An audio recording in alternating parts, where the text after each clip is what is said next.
Hey everyone!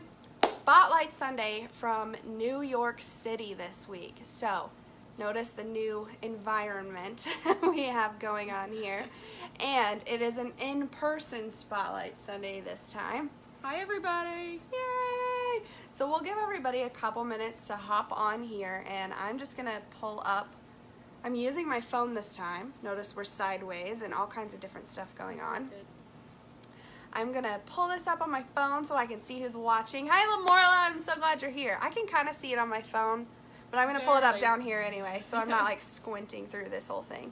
So, hi. We're here. We're in New York City this week for a live event with my mentor, Melissa Farr, and today was actually the last day, and it was effing amazing. Like, so awesome. If you have a chance to go to live events, like, locally or big ones or whatever it is, freaking do it. Like, she joked the whole time about how we're like normally behind our computers and with no pants on, and like it's a big deal to like curl your hair and like your whole head and not, you know, just the front part that's on camera and all of that. Like, but it's so important. Like, I'm such a huge introvert, really, and I don't go places or people.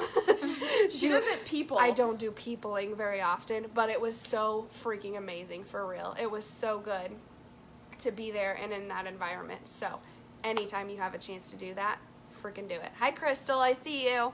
So let me get this pulled up here on my computer real quick so I can read them a little easier without squinting like a goober. And let me know, Lamorla and Crystal, if you can hear us okay, because our camera's kind of far away. And check this out. There's like, we're in an Airbnb. There's like this random naked lady painting up here on the wall. You guys see that? So, it's going to be a fun one. You get the Airbnb experience with us. Yeah. So let us know if you can't hear us or anything, tell us. But hopefully you can hear okay. I tested it a little bit and I could hear myself. Rose! Hi, Rose! Okay, so we're gonna dive in. That was a good view. Yeah, sorry. We're showing the naked lady on the wall up there. Okay, so we're in our Airbnb for our in-person Spotlight Sunday. Yay, thank you, Crystal. Okay, I'm glad you can hear us.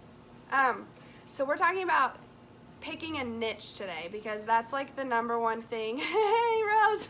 That's the number one thing I hear all the time when I'm talking about branding and like how you need to be very specific when you're talking to your audience, and people are like, I don't want to pick a niche. I have a million different things that I love, and that's a really, really hot topic.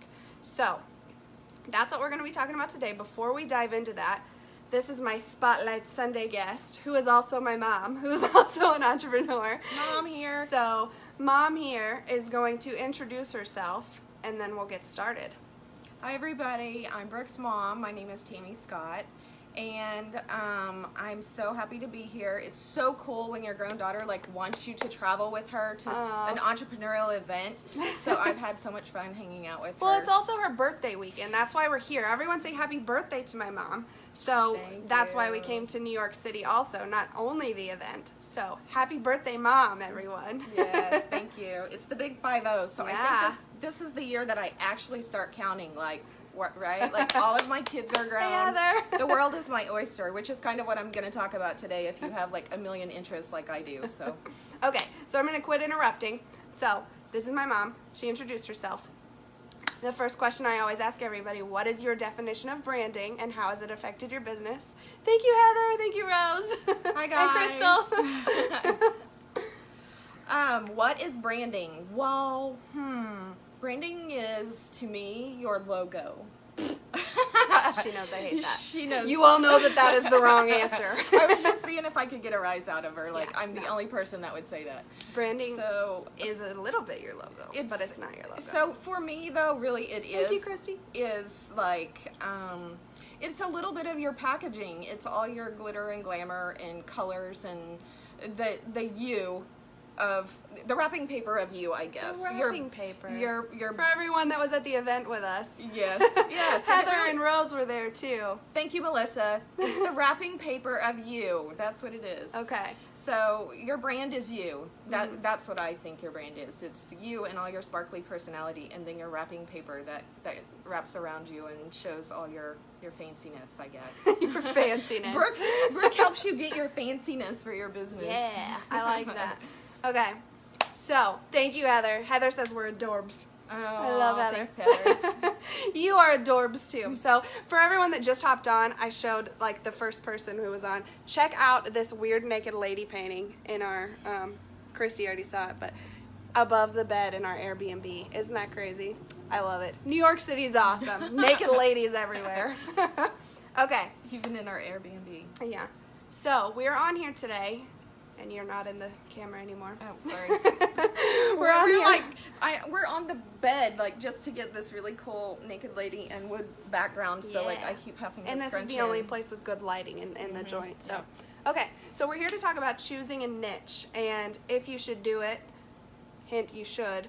But why you should do it and how you actually do it when you have a bajillion different interests. And I'm telling you, she's going to tell you from her perspective, but I'm telling you from a daughter perspective, she's got a million different interests.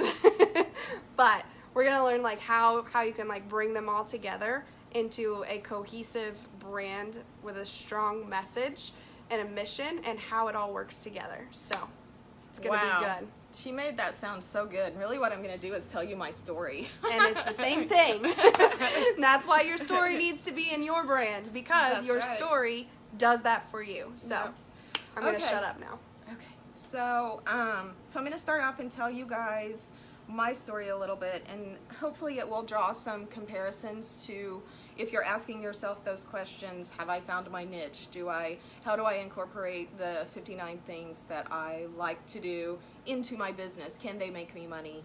And when I should and should not do them, and if you don't have a daughter that you can bounce every idea off of, then how do you really go about doing that? And so for me, I guess I'm just going to start and tell my story where I started. So I've always been one of those people that is a Jill of all trades. I started out working corporate, so I worked, I went back to school and got my degree and ended up at American Airlines for about 10 years. I was a legal assistant, and then I worked at Blue Cross and Blue Shield and did product development, marketing, and data analysis. So I was always in those individual contributor roles that were niche. So I loved what I was doing because that was my personality. I really had great bosses and loved it, but I always knew in the back of my mind that I was going to end up doing something that was not building someone else's business, because that's really how I felt. I went every day and liked it, and I had kids that I was raising, and it just was what I did because I didn't know what I wanted to be when I grew up, so I just kind of did that.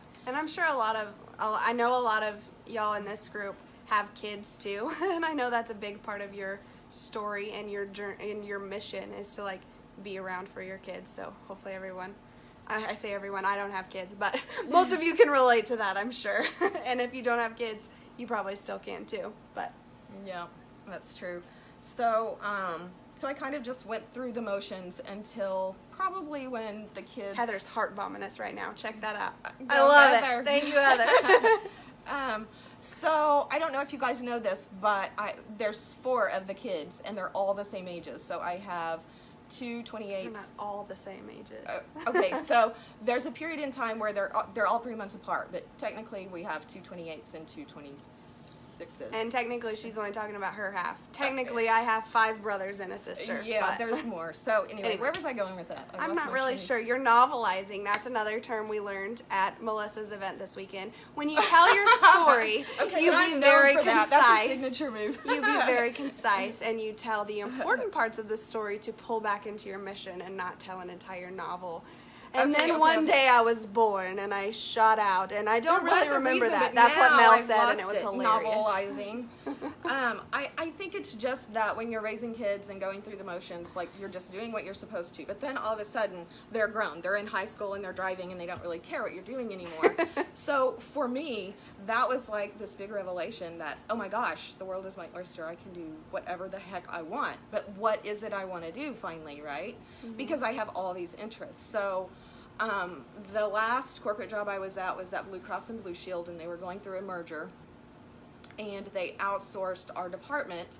And so I jumped ship. I was in the life insurance side, and I went over to the health side and did data analysis and loved it. But then the program went away, Medicare went away. And so I was out of a job, and I had to make the decision if I was going to stay in marketing and go back on the other side or leave. And I just left, like just was done completely, and had at that point didn't know what I was going to do. Knew a couple of entrepreneurial friends, and through the grapevine there was this business for sale, a candle manufacturing company. And so it didn't end up that that's what I started doing, but we bought the retail side of the business. So for me, that was my whole creative side that I was sitting at the corporate desk wondering, how am I ever going to get out of this job and do something fun? That was it. Until so let's try to tie this back to like our mission, because what I want to happen at the end of this call is you're going to see like all of these pieces of our novel here that we're working on making that a little more concise. It will come together. It will. So let's kind of tie in for everyone watching, like why was the candle store significant? Why did you choose that? Like, what was it about that drew you in? Well, honestly, it was available. It was at the time. No, I'm not kidding. I'm not kidding. It was something in the creative field that wasn't a corporate job where I had to get up and go get dressed and all of that every day. But it was more along that creative side. You don't have to wear pants to make candles either. That's true. I wore my pajamas some days. But because it was a retail store, I did have to show up and be present. So what I found over the 2 years of doing that, going in every day, that it still over so your face is on there. It still felt some of the same way. So it's probably like some of you guys experience, oh my gosh, I'm getting a taste of what I love, this is so cool, but then there's this or there's that, and you start to wonder, am I just searching forever for what I really want to do? So what were those this and that and the other stuff that you wanted to do? Well, you start to learn yourself too. So I would show up and I would, do the merchandising, and I would go to market, and I would, pour candles and fragrance and learn the industry, but I hated being tied to the counter. So it's not like customers just come into the store for the heck of it either. You have to do some marketing for that. So I figured out that I wasn't that person that wanted to be, it felt like corporate to me. So unfortunately, I wasn't able to hire somebody to put in that position, so that's a struggle a lot of people get in, and that's why retail businesses fail so quickly. Yeah. So my way out was it's kind of like that with franchises, I think, too, right? They're like, I want to be an entrepreneur, so they buy a franchise and not realize, like, oh, I have to be here every day and follow rules. Like, what the fuck is that? That's what I started feeling like. I mean, I was driving from city to city, from Owasso to Broken Arrow, so for me, I was like, oh my gosh. But so my way out wasn't to quit or fold. It was in true rally form. How am I going to change this to be what I want it to be? So we bought the manufacturing side and closed the retail side and moved it to the city where I lived. So that worked a whole lot better because I really could wear no pants to work, or maybe my pajamas. So I made that work for me. So I would work from 4:30 or 5 in the morning until about 9, and my day was free because our customers were wholesale. They weren't retail then. So for me, that really worked because at that point... 4:30 to 5 in the morning to 5 at night? No, from like 4:30 or 5 in the morning until 9 a.m. Oh, 9. I was like, 4:30 in the morning to 5 at night sounds I'm freaking an early horrible. riser, though, guys. But that's like 12 hours, but 9 in the morning. Okay. 9 in the morning. That so makes more sense. When everyone Hold on, else... let's read these comments real quick and make sure we're not missing any questions. Here, let me see. I can just read them. God, that's showing my age. I'm 50 this weekend, you guys. That's why.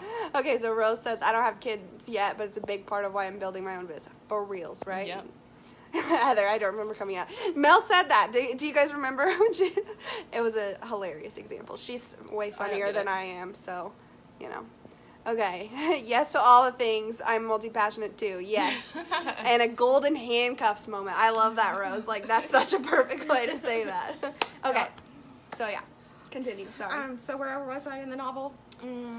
See why we need to be concise with our storytelling.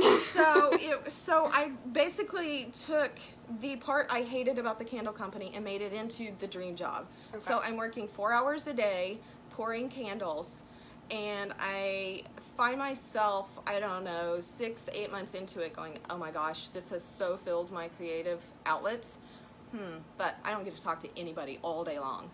Like, I pour See, I'd be totally fine with that. You would. That's not true. But I would be fine with that for a while, I'm Right. sure. It would So- take me a long time to miss it.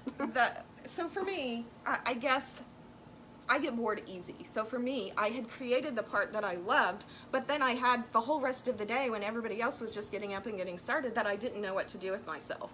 And so then then you're on to yearning again. Okay, what's the next thing? Am I bored, or am I just creating all of these careers because I'm that interested in everything, or am I headed in a direction to create a business? That's the question I started asking myself, because I wasn't really making tons of money yet, and so I was supporting myself, but there were no systems or management. I was getting up and doing a job still. I wasn't finding what fulfilled me that was actually making me enough money that I considered that to be what I was doing and passionate about. So Checking my notes. Continue. Okay. I'm not ignoring you guys, I promise. we're getting Go. hearts again. Yeah. Yay, we love Yay. hearts.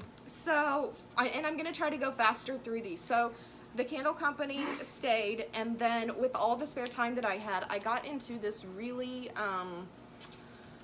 interesting phase of my life where it was all about creativity. And I think it was because when I worked corporate, you aren't allowed to express that. So for me, like, if I could finger paint the world, like, it would be so fun. Finger paint the world. Like, just, everything is like a canvas. Anyway, so I started hanging out with a couple of people, and I don't know if you guys know what Vintage Market Days is, but if you've never heard of it, it's a franchise out of Oklahoma where they do, it's a show, and they do junk.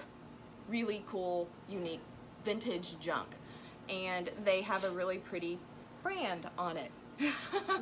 And fancy packaging with it. And so it's really cute. Anyway, so I found a group of those friends. I would go picking and digging in barns and bring back really cool furniture. And so furniture is like my shoes. So there happened to be this empty space right next to the Wait, did you just say furniture is like my shoes? It's like my shoes, because every piece is different, and you can, like, decorate your house and paint it and just do really I cool get it. stuff. Like the girls that are addicted to shoes, you're addicted to furniture. Okay, I gotcha. I was just making sure what you meant. Up my groove now. Well, I'm sorry. You're novelizing, and I know because you're my mom that there's still like 4 more careers after this one. Okay, so I'm trying we're to pick speeding it up. it I know up. we only have 30 minutes or whatever. Okay, so anyway, Vintage Market Days, picking furniture, all of this turned into a studio that happened to be right in an empty space that was next to my candle company. So I rented the space, started buying furniture, went in and opened a little painting studio where I taught people how to chalk paint, because that was really popular. So I would bring in furniture, teach them how to paint, did classes, and just really got the whole creative side of me out. I loved it. But in all fairness, I was doing shows I would take the stuff that I created and take it to Vintage Market Days and do a show, but I wasn't making tons of money at it. Hold on. But Do you guys want to see it's something? passion. Do you guys hold on? You can finish the story. I'm giving them incentives to stick around through the end of the novel here. Okay. So when we get done, do you guys want to see some really awesome, badass brand strategy? And I'm going to let her finish. And then I'm going to tell you, like, if she were my client sitting here telling me her life story and I am her brand strategist, I'm going to say, okay, this is the important part. This is the important part. Here's how we pull it out. Here's how we put it together and form that message. Would that be cool? Like, is that interesting to know? Because I know, like, I'm sitting here, like, joking. I'm not actually being bitchy to my mom. Like, I think it's hilarious. She's heard it all before. But, like, I feel like this is really common. Like, every time I get a new client, like, this is the type of thing that I hear. Like, all of these stories coming out. And it's not that they're not relevant. It's just that you don't want to read all that shit on a website and how to pull out those pieces to make something cohesive. So, I'm going to do that at the end. And I'm going to tell you, like, if it were me, this is how I would build a brand with your story. So continue and know that that's coming. It is coming, and Brooke makes a very valid point, and I will make it at the end too, because I have been listening to Melissa today, and I will tell you exactly Thank you, what I Rose. do. Look, Rose says we're delightful.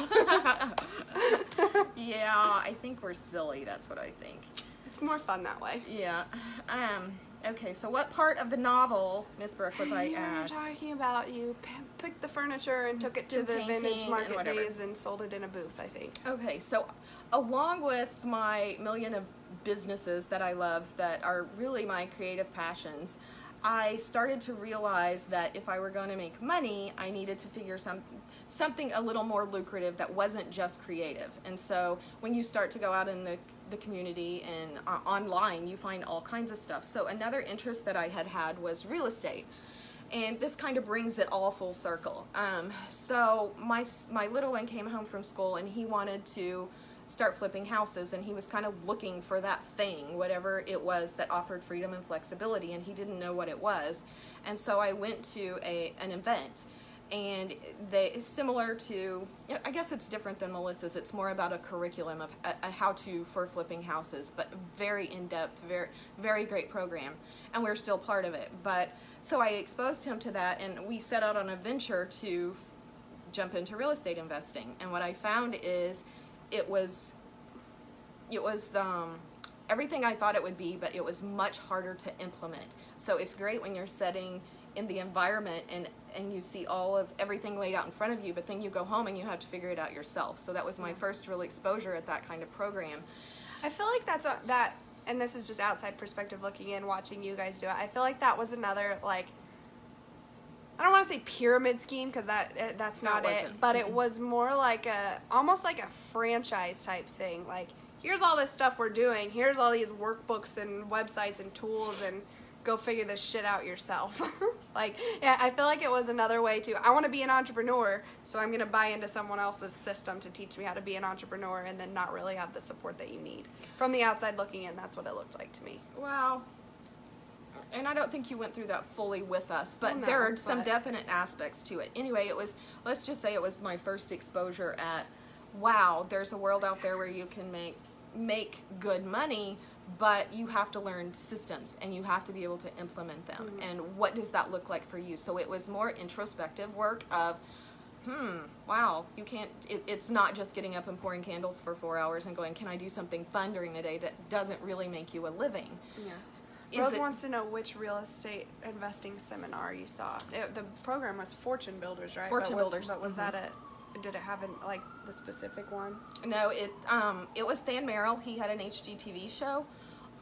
Him and, well, that still to this day the same people run the real estate company, but they broke it down into two separate things. They actually build houses in California called CT Homes and renovate them, and then they also have an education platform, which was what we joined. And I still highly recommend it. We have a back-end system that we can do. But go in understanding that you have to learn all the tools. You do. You really do. And yeah. if you've had no, I mean, you would think coming from the corporate world that would be something you could jump in and figure out. But you start to learn a lot about how you work and do you have the resources? And that's what I didn't have, was the resources to pull from a big circle of influence that would propel me in the real estate industry when I was just getting started. So you got to figure that out. So fast forward a little bit. So we reached a level And where then I graduated kindergarten, and I had my middle school graduation. No, there's a whole story in between there, but I will cut that one short. So, part of real estate investing is figuring out how to buy cheap property. So I reached out to a realtor in our local community and asked for her help because she was well known in our community for helping with that sort of thing. Built a relationship with her, and through that whole thing, I'm cutting out like half a novel here, you guys. She exposed me to retail real estate, if you will, and What is so that? What is? I've never heard I'm that a realtor. term. That's no, what it what means. is? Oh, retail real estate. That's Not what that means. instead of wholesale, like where you're flipping houses or buying them, being the middleman or whatever. I've never heard that terminology before, I guess. Anyway, Basically, it means a realtor. It's a So, realtor. I'm a realtor. It's a realtor. With Remax in Owasso. We are- Owasso is in Oklahoma, for Where those we of you live, / yes. all of you who are not Yes. in Oklahoma. And if anybody's watching me from Remax, hi everybody. Your head is totally off camera I again. know, I keep just scooting out of it. This is really awkward, guys. So It you're is. welcome. Like, can you Like see my my back arm back here? hurts, and we're like flailing around. And I'm so. taking way too long. So the moral of the story is, I decided to do real estate to fund my real estate investment and my other stuff. So you're going to sell houses as a realtor to fund your house flipping venture. Exactly, Cool. because it takes quite a while to flip. I mean, you can go anywhere from 3 to 9 months to flip one house, and you got to have a lot of resources in the process. So I decided I would do this to fund that. And then I had to ask myself this question. So what about my candle making business, and then my painting business, and my studio, and all the storage units full of crap that I have? How? She's not exaggerating. How Like does that fit into her garage, part of my garage, part of my shop? What, at least 2 storage units Yeah. full. Yeah. But it gets recycled and used. It's just you collect more. So it's a thing. She replenishes. Yeah. So for me, I had to start asking myself those questions. So is it making me money? Is it part of my brand? Is it really what I want to do, or is it a hobby? What is the ROI that I'm getting on it? Can it contribute to what I'm doing that's making the most money? Now, I will say what you end up finding that makes you the most money, you really do have to be passionate about it. You have to have a mission to do it. And what I found, I went kicking and screaming to this side of real estate because I did not think that I would like it. When I got here, I loved it because there's people and houses and furniture. I mean, there's all aspects that go into it that made me go, wow, why I like this a lot more than I thought. So then it made me look at all the other creative things that I do differently and say, can these be incorporated into my business? We're bouncing the camera. So let's ease up with the, I'm glad we're I know. excited, but I don't want the camera to fall off and see that we're not wearing pants. Just kidding. We are wearing pants. We're wearing but shorts though. I had to throw that in. Anyway. Yeah.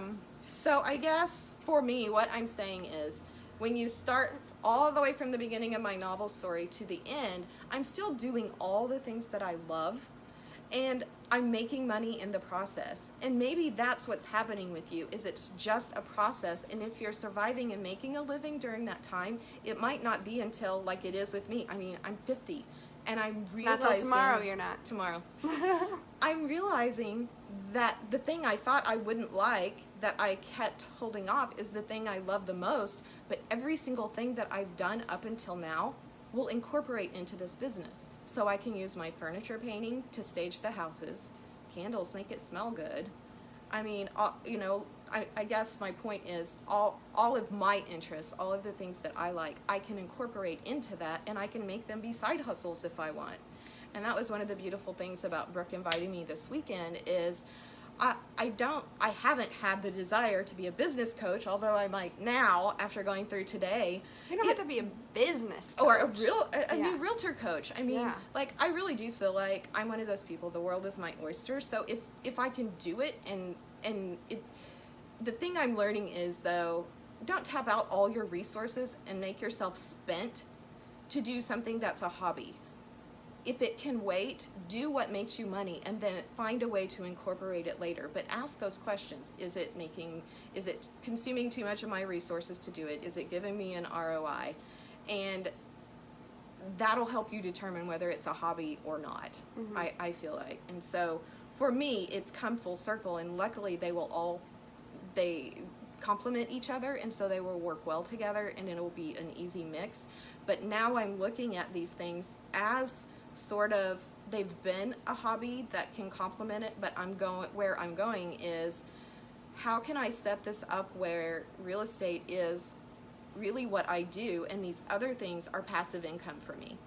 So can I put somebody in place that can go paint that furniture for me, or that can move the furniture back and forth and stage the houses, so that it's not me physically, but I'm getting a residual income from that. So that's how I'm starting to look at all of the things that I've done as experience to help complement my business now. So I guess the moral of the story for me is, ask yourself those questions about, is it a hobby or is it a passion, or can, in the end, do you think that it will be relative to what you're doing? Can it complement it? Cool. Cool. Okay. So I'm gonna jump in, this is so usually not part of Spotlight Sunday, but I'm just gonna do it anyway because I'm feeling it. Because we're in New York City. We're in New York, and okay. So the part of the story that she didn't tell, and that I'm going to tell for her so it doesn't take another 28 minutes, is... How much does everyone else get? It's not the amount of time that you have. It's filling the time with value. Okay. So, I'm just going to do a quick summary. So, Okay. just a couple things that she didn't touch on that I really like to hear. And I usually try to pull out a lot more. I feel like I let you go a lot more than I usually do. I usually jump in because I want to pull out the juicy parts of the story. Like, quick summary here. Worked at American, worked at Blue Cross. I don't even remember, you know. What was it? Candles. Candles next, and then Createry. all of these things. So I don't want to hear, yes, you worked there, you worked there, you worked there. I want to hear the why behind what you chose, why you chose that, and what the common theme is between all of them. So, and if this were a branding, you know, if she were a client, this is a branding relationship here, which it's not. I don't recommend working with family as much as awesome as she is. It puts weird things into your relationship. But anyway, as an example, this is a really good example because all of these things, other than American and Blue Cross, like that's corporate world, that doesn't apply. So pulling in all of those, that whole journey and why you chose those certain things that you did, and trying to find that common thread of how they all relate back to each other, and then incorporating. So she did that part. So in her summary, it was like, yeah, the candles go in the home and make it smell good, and the furniture makes it look cute, and you have your home. That's really cool. That's easier to put on a website. But if I'm your brand strategist and you're coming to me to get a powerful, strong brand message that resonates with your ideal clients, you don't put on your about page that candles make the house smell good and furniture makes it look cute. So that's why I do all three. It's so pretty. Yeah, it's pretty and it's cool, but that's not powerful. You have to tie in the story also with the niche. So of course I get to read it. I know. You get to read what? Do I get to read like the thing we came up with this weekend? You can read your thing, yeah. Let me finish what I'm talking about. Pulling in that story is what's really important. So for me, and a thing that she didn't talk about also that I think is a really important part of what I was saying a second ago is why you chose the things that you did. Like, I tried to ask you with the candles, why you picked the candles, and you went like practical on me. I was looking for more spiritual, you know, soul aligned, but specifically, like, I think it's a really cool, you know, one of her side projects is still the painting, and she calls it like pieces of home, and it's where she'll go and like get a custom piece of furniture like she's talking about and paint it how they want and make it like totally unique to that person, whether it's like, you know, a stencil or something on the top or something totally unique to them, and it's called pieces of home or whatever. All of these different entrepreneurial businesses tie back to that feeling of home for her. And your story, you know, I'll just give a quick overview.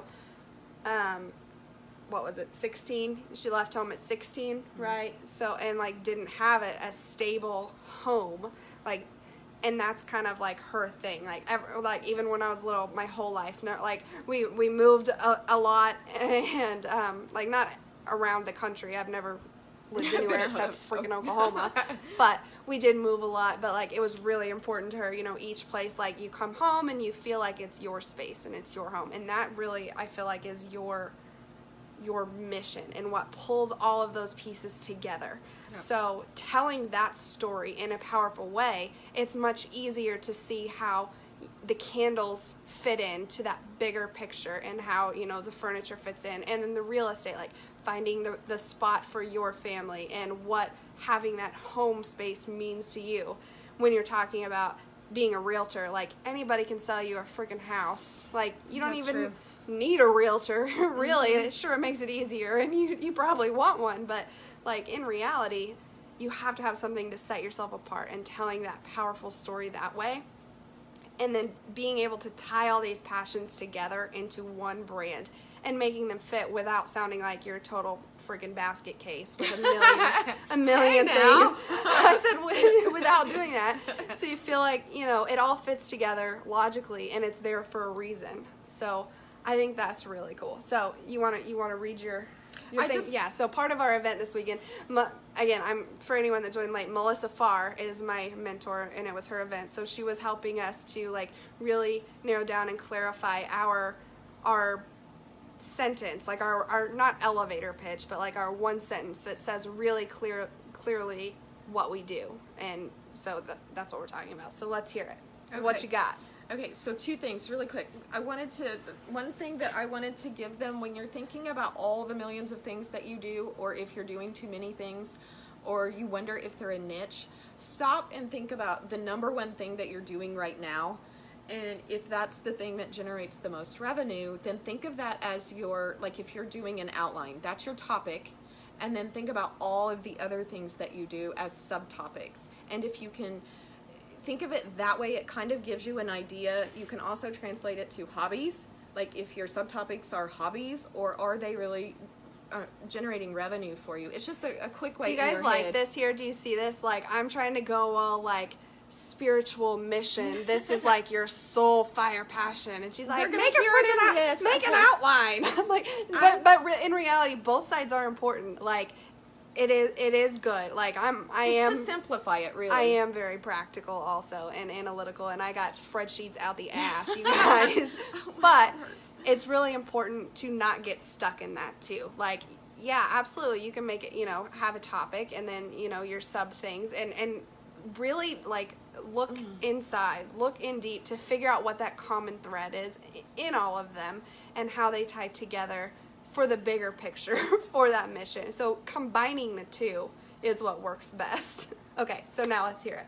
Yeah, I'm excited. But you can also just have a branding person that does that part for you. Yeah, birth a brand strategist. There you go. That's your tip. Hey, Brooke. Okay, so my thing that I ended up with out of watching Melissa today is I'm a realtor with RE/MAX. I also offer custom concierge service to my clients who need help with painting, staging, and or styling their houses for the best return on their investments. Can I ask a clarifying question? See what it's like to work with your daughter? Yes. Okay. What's the clarifying question? And I'm not saying any of it's wrong. It's a clarifying question. Why is the RE/MAX part important? Why do you need that in there? Because to an outside person, I know why it's important to you, because it means, you know, you can connect with other RE/MAX realtors. To your ideal client, why do they care about who you're with? Because they don't know all the ins and outs of that. Well, is it important, or is it you're not space? exposed to it as much? But RE/MAX is international, so I get that. I know it's important to you and your company, but I'm saying, like, I'm sitting here right now. Like, if this is me sitting here, I'm like, I'm going to buy a house and I want to look stuff up, and I read that as a tagline on a website. Like, that means nothing to me. I think it could go or stay. The point that I have it in for is that they are a well-known brand. Okay, so let's back this up too. And this is like just, we're kind of past the niche thing too. You're getting bonus training here, y'all. So the point of this like one sentence, this elevator pitch or your one thing is for like the first line of your website, or when you meet somebody in person, when you walk up and you tell them your one thing. We don't want to tell a fucking novel, so they're like, oh my God, I don't care anymore what you do. You want to give enough to like intrigue them to ask more questions, you know? So why I bring that up, I'm like, that stuff is really cool. But I feel like that could be in the follow-up question. Like, really say the powerful things first. Be like, oh, that's really interesting. Tell me more about that. And then you can talk about, yeah, I'm with RE/MAX. It's really cool because blah, blah, blah, blah, blah. That's a good idea. I know. Yeah. I like, that one sentence needs to be like that powerful, like something totally different that you're doing. So cool. That makes sense, yeah. So now we have, I'm a realtor. I also offer custom concierge services. That sounds custom can come out. It sounds stuffy to me. Concierge services, like that sounds impersonal. Is that just me? What do you guys think? What about the word concierge? Oh no, Christy, I'm sorry. Hopefully you can watch the replay. What do you guys think about the word concierge? I just think it sounds like fancy. Maybe, I mean, are your ideal clients fancy? I guess that's the questions I need to ask. That's a good question. Is that the word they would use? Well, I'm interested in that, setting them apart, because a lot of realtors don't offer staging or styling or any of those things along with with their clients. That's cool. And that's cool. So I think the concept of it is cool. I think if you were my client, I would recommend doing that, doing the research on your ideal client, because I can guarantee you I'm not laying in bed saying I need concierge services for my new house, but I might need the service. That's just not what I'm saying. Right. So figure out the language that they would use to say it. I think is really important. Like white glove. Yeah, very fancy. So, and I think that doesn't say what it is. Like, see, it's concierge services for painting, staging, and styling. Like, you don't even need concierge services in there because you're telling us what they are. You need help with. That makes, So you could just say, I'm a realtor that also offers help with painting, staging, and styling their houses. So this sentence, and then for the best return on their investment. Okay. So that's, I guess that's. So it's not finished. We're not done. Yet, so. We're not done. But do you see the types of questions that you need to be asking yourself? Like, hopefully that's still helpful, and you can kind of see how you can craft that message to be a little bit stronger. And this does totally tie into the niche thing, because we're trying to incorporate all of those pieces in there and really get. We want to get that powerful message, we want to intrigue them, and we want to fit all of the pieces in together in a way that makes sense all at the same fucking time. That's a lot of stuff to fit in one sentence, right? So it's a constant evolution all the way back to pieces of home, which makes perfect sense, to now I'm doing real estate, so how do we fit all that together? Yeah. So that's when you have a branding. Yeah. To ask you those hard questions. Angels thing. No, I'm just kidding. I'm not that good. You're damn good. What do you mean? Yeah, damn good brands. Look at my homepage. So I'm whole life to say that. I'm curious about the last part of it though, for the best return on their investment. So, like, if I'm buying a house, that's not relevant to me at all. But if I'm selling my house and I want you to come stage it, it is. So I think that's a very specific sentence for if you're introducing yourself to a potential client that is going to have you list their house and sell it for them, versus someone who I need to buy a house and I need a realtor to help me find one. True. So it needs tweaking, but hopefully that's still helpful. It's a good start, and it's thinking in the right direction. So hopefully those are like questions you can be asking yourself when you're trying to come up with yours. Yeah. You guys want to hear the process? You guys want to hear mine? I've changed it like 10 times, and I'm still even tweaking mine. It's constantly evolving. It's so funny. One of my favorite things, my favorite takeaways from this event was something that Mel said. She said she has never met a successful person who has said, I already know that, or I don't need this part, I already know that. Like, that was so important to me, because I get that shit all the time when I'm talking about ideal client. Like, everybody knows they need to understand their ideal client, and everybody's talking about it. But it is so freaking important, and I promise you, if you're 6 months into your business or 6 years, if you really go look at your ideal client, you can always narrow it down more. And the same thing with your messaging, and the same thing with your story and your mission. So it was so good, even though I have most of those things already, it was so good to go back through them again in an environment like that. Hey, Gina. It was so good to go back through them in an environment like that to try to further clarify, and you can always make it better, right? Yeah. You can always make everything better. So mine that I kind of tweaked, now I'm like forgetting what it is as I'm about to say it. Like, it was the anticipation. Oh, the anticipation. So it's like, I help entrepreneurs stand out boldly online by owning their true personality and using it to attract their ideal clients like a freaking magnet. That's awesome.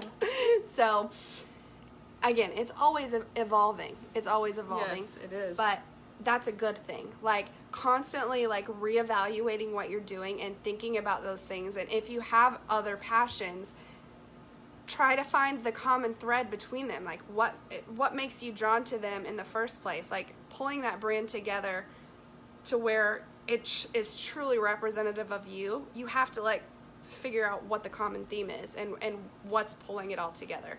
So you might have 38 different businesses and passions like she does, but if you look really like surface level, candles, painting, real estate, flipping houses, surface level, you're like, wow, you're doing way too much shit.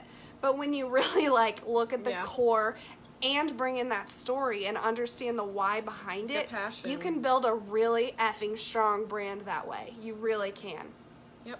And then once you have a really effing strong brand, you can talk specifically to your ideal clients that you want to talk to and get them to understand what you do and why you do it, and get them fired up and inspired along, you know, on your passion and on your journey with you.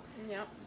And it's just so much freaking easier to get clients. There's no other way to say that. Like, it's so much easier to get clients that way. Like, bringing them on board with you. And really, I think Mel used the word enrolling them. Or somebody that went on stage talked about, like, enrolling them in your process and, like, bringing them on board. I thought it was awesome. So, hopefully this has been super helpful for you guys. I know Gina just hopped on, like, right at the end. So, Gina, you're going to have to go back and watch the beginning because you missed the naked lady painting. There's a zoom in of that too, so you definitely want to watch the replay. She can actually attest to all of my millions of things I like to do. So yeah, if anybody has any last minute questions before we hop off, now's the time. I'm going to scroll through real quick and make sure I have it pulled up on my computer. What am I doing? If anybody has any questions, now's the time to put them in.